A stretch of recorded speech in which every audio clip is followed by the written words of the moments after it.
solid foundation of knowing one another. So thank you, Ocean, for joining us. We're delighted to have you. So today we're going to talk about, City and I are going to address heart coherence, which is another word for heart health.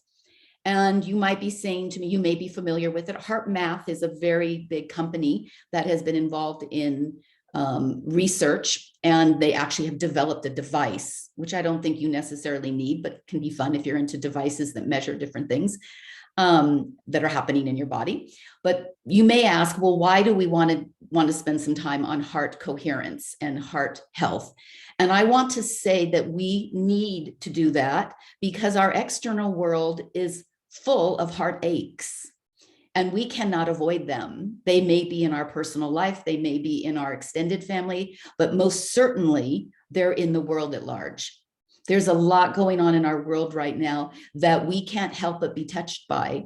With media the way it is, we see pictures, we hear voices, we see situations that we might have been able to avoid. You can't avoid unless you just shut all media off, which is really hard to do.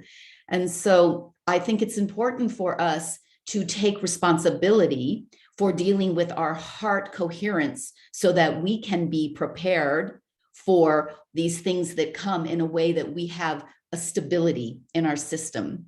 And so I want to talk a little bit about what heart coherence is and how we might utilize a practice or practices to bring ourselves into that state. So there's been a lot of research on this over the last several decades, actually, the relationship between our heart and measurable states of well-being. And as it turns out, we can change our heart rhythm pattern to create both psychological and physiological coherence or health. Our hearts, the way our heart is in rhythm, has as much to do with our overall health, not in just our body, but our emotional health. And what is so interesting that's been found in this research is that the neurotransmissions that happen, they're able to, of course, with our science now, to track those. The neurotransmissions that happen from our brain to our heart and our heart to our brain, there are actually more transmissions from your heart to your brain than from your brain to your heart. So our heart health has the capacity and the ability to actually work on what our mind is doing, what our brain is doing, which we know has so much effect in our thoughts and how we have repetitive and thoughts of discomfort or fear or anxiety or whatever. If we work on our heart coherence, we can actually have it in relationship to benefit our brain, our mind, our emotions. So the heart, I mean, not a surprise. The heart is full capacity. It doesn't just work on our emotions. It works on our physical, our emotional, our spiritual levels, on all levels. And what the characteristics for those who are working in consciously bringing heart coherence into their lives is that there's an increase in the sense of safety, well-being, unconditional love. Those are the emotional traits and qualities. And in the brain health, they see an increase in clarity, focus, memory, brain function, higher order thinking. All of these things are affected by what the health is of our emotional heart, not just our physical heart, but our emotional heart. So what a great place for us to place our attention on our heart health. There's so much attention right now that is on brain health and dementia and aging and foods we can eat and practices we can do. All fabulous, should be doing all of them, particularly at the ages that we're at. However, I don't see a lot of talk going on about utilizing our heart health to impact our brain health. And this science says that there is this correlation. It actually is true that we can. So what a great opportunity for us to participate in our brain health through our heart. And by opening up our hearts and using our hearts as a portal to our brain. It's really, really cool. So what I would like to say about it, just there's a lot of science behind it, and I don't want to go into it. If you're really interested, you can research it more yourself. But just knowing that when we send a pattern from our heart that is disturbed, so when we get into an emotional state of anxiety or anger or something that is a disturbance in our flow, there's a neuro signal that is sent from our heart to our brain, and it inhibits our brain function. So it's not just that we increase better brain function when we have better heart health, we actually decrease our brain function when we have poor heart health, emotional heart health. We have a limitation to our ability to think clearly, to remember, to reason, to make effective decisions. So I'm sure everyone here can be reminded of a time in their life where they had a deep sense of grief, a deep experience of grief, and how they were in a brain fog. The very common grieving characteristic is that you cannot have your memory, your capacity to think through, to make decisions is all impacted when you're in grief, and grief is a heart experience. So here's a perfect example where we can see immediately the effect of an overwhelmed heart has an effect on our physiology. So what we want to do is to cultivate states of calm and peace within our heart. So coherence means the joining together of things. So heart coherence means that we have joined together the experience that's coming from our heart with our whole body, mind, spirit, the entirety of us. So that's the coherence we're looking at. We're using the heart as the portal to have that experience. And it turns out we can train ourselves to be in this state of heart coherence. So why wouldn't we? The state of heart coherence, they call it psychophysiological, because, as I've mentioned, it includes these different aspects of ourselves. It's not just our emotions, it's not just our brain health, it's our body, it's the entirety of us is affected when we're in this state. Coherence is not relaxation. Coherence is an increase in our parasympathetic activity, which encompasses a state of relaxation, but it is physiologically distinct from relaxation. So we're not just relaxing ourselves, we're actually engaging at a different level. So I'm going to have us go through a 3-minute practice. But before we do that, because there are several different modalities that we can use to support this heart coherence, one of them is being mudras. I'm going to ask Siddhi to lead us through a practice first, and then we will do a 3-minute meditation, a heart coherence meditation following that. Thank you, my dear. Let me see that I have everybody. I hope you can see me well. So it's really interesting what you just shared, the connection between the brain and the heart, because when we move the arms in a moment, the brain has really to master it. Yeah, so there might be some moments where you experience frustration or impatience, or the experience of, oh, I can't do this, is too much. And I wanted to breathe through that, because that's something, we do want to master. We want to create the union and the connection, the coherence between the heart and the brain.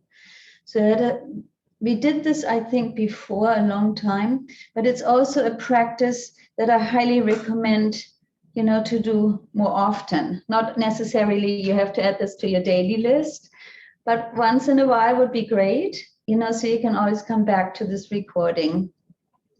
So the first mudra is you bring your arms up and your left palm is facing down and your right palm is facing up, and this will be for the sound Ra.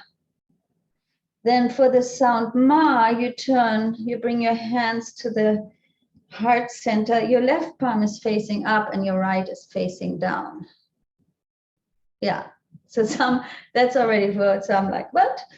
So left is facing down, right up, and then left is facing up and right down. So you just switch here. Got it? Good. So here's Ra, Ma, Da, Sa. So we switch here our hand position. And then we go Sa, Se, So, Hang. So you bring the tip of your thumb to the tip of your ring finger. Good. Looks pretty good. One more time. Ra, Ma, Da, Sa. Sa, Se, So, hung. Ra, ma, da, sa.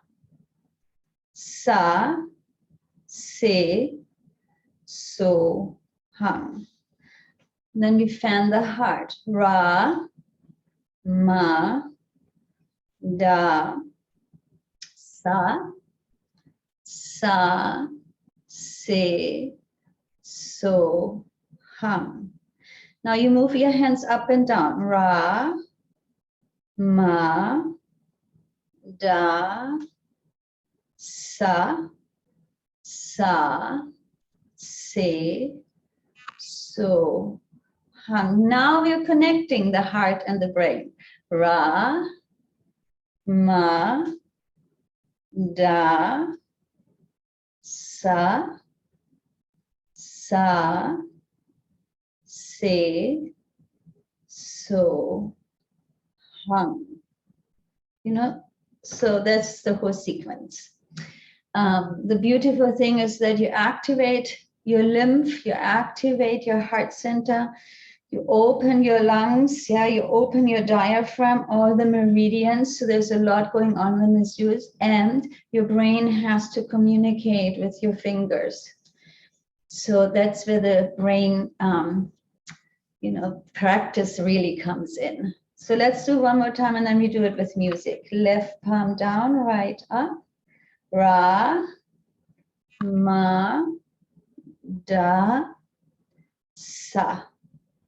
Sa, se, so, hung. Ring fingertip to thumb. Ra, ma, da, sa, sa, se, so, hung. Ra, ma, da, sa, sa, se, so, hung. Ra, ma, da, sa, sa, se, so, hung. Ra, ma, da, sa, sa, se, so, hung. Ra, ma, da, sa, sa, se, so, hung. Wunderbar. Good. You know, these hands are always seen as spiritual helpers. And when we move this way, we move through our astral plane, our divine plane. So we're really creating a lot of healing. And it's always seen we communicate with the unseen and the unknown worlds. So enjoy it. I will add some music and hang on. Oh, why is this not working? There it is. Rama, Dasa, Sase, Soham. Rama, Dasa, Sase, Soham. Rama, Dasa, Sase, Soham.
Rama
press the hands onto our heart center.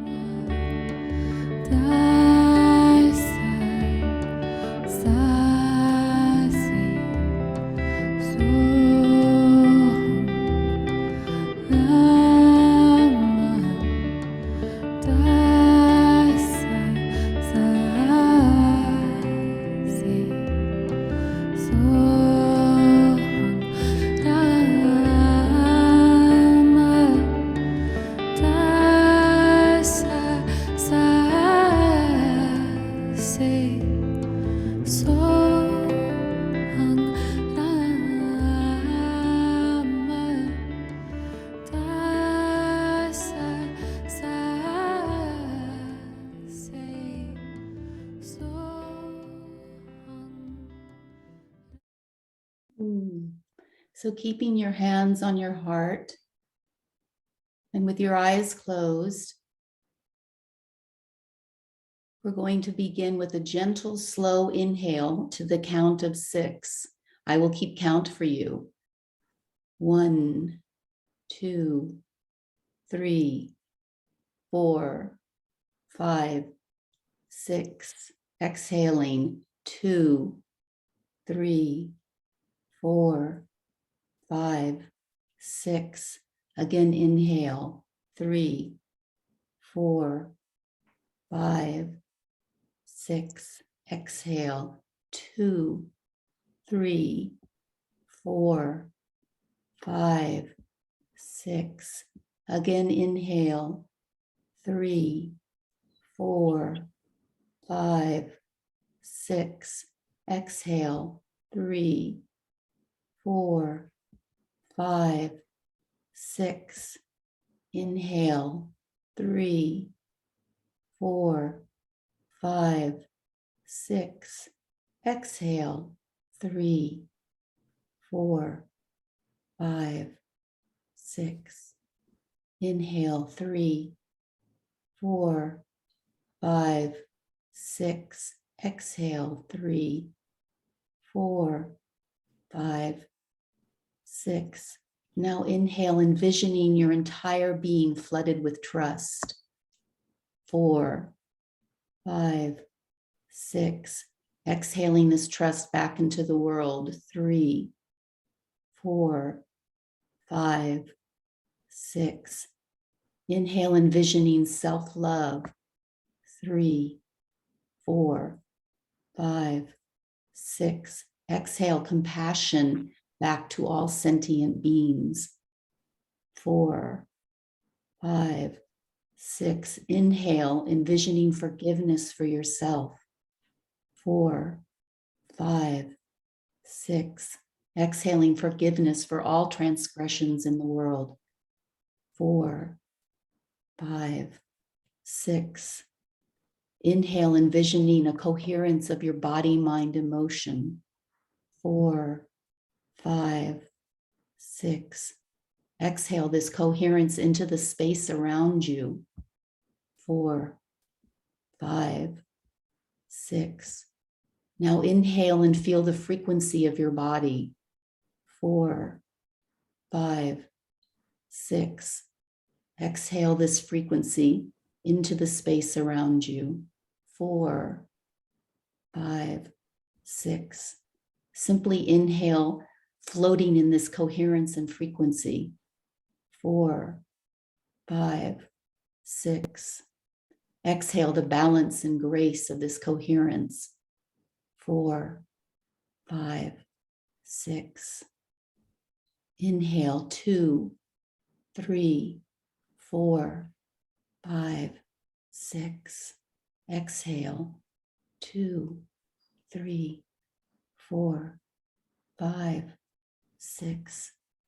Inhale 2, 3, 4, 5, 6. Exhale 2, 3, 4, 5, 6. Inhale 2, 3, 4, 5, 6. Exhale 2, 3, 4, 5, 6. Take a moment to register this state in your awareness. This is a state of heart coherence, a state of connectedness between body, mind, and spirit. Allow this frequency and this resonance to be felt deeply into your being.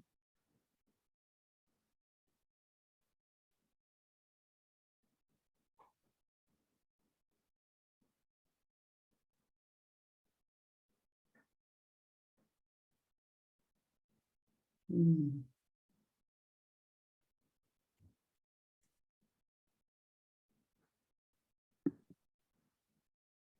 And connect to the jewel at the center of your heart by chanting Om Mani Padme Hum. Mani Padme Hum, Mani Padme Hum, Om Mani Padme Hum, Om Mani Padme Hum, Om Mani Padme Hum, Mani Padme Hum, Om Mani Padme Hum, Om Mani Padme Hum. Om Mani Padme Hum, Mani Padme Hum, Om Mani Padme Hum, Om Mani Padme Hum, Om Mani Padme Hum, Mani Padme Hum, Om Mani Padme Hum, Om Mani Padme Hum, Om Mani Padme Hum, Mani Padme Hum, Om Mani Padme Hum, Om Mani Padme Hum, Om Mani Padme Hum, Mani Padme Hum, Om Mani Padme Hum, Om Mani Padme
We're bringing our hands into prayer pose.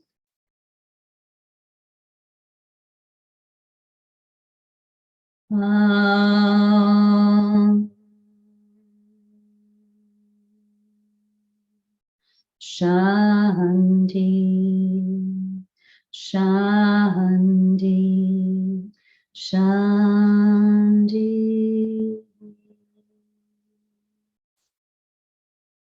So we're leaving you with 3 practices for the heart this week. And I also wanted to point out that when we use our tongue, we also stimulate our heart health, because the tongue is really connected to the heart center. And when we chant or we sing, we are creating oxytocin, the happy hormone. And that makes our brain happy too. Have a beautiful week. Bye-bye.